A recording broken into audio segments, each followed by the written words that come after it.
এই খাবার রেখেছে আমার জন্য। তাও ভালো, আমি তো ভেবেছিলাম কিছুই পাবে না।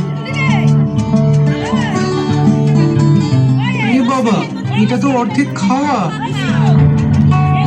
এরকম দেওয়ার থেকে তো না দেওয়াই ভালো ছিল, এ তো আরো খারাপ। না জেনে মন্তব্য করে এটা ঠিক হবে না দাদা ভাই। যে দিয়েছে তার কাছে হয়তো এটুকুই ছিল। কি করে জানলি? দেখ, খেয়ে ভালো লাগেনি হয়তো, তাই এখানে রেখে গেছে। না দাদা ভাই, ভালো লাগা না লাগার ব্যাপার না। তাহলে তুমি ঠিকই বলেছিলে, বাচ্চাটা মোয়াটা পুরোটা খেতে পারেনি, আর সেটাই তুমি পেয়েছো। মানে মোয়াটা কে রেখেছে তুই কি জানিস? তুমিও জানো। তার মানে ও না খেয়ে আমায় খেতে দিয়েছে। কানাই, তার মানে আমি খাবার পেয়েছি। তার মানে আমি কাল থেকে রোজ আশ্রমে আসবো। আমি আসবো দাদা ভাই, কারণ আমিও আমার একমাত্র বন্ধু পেয়ে গেছি, সুদামা।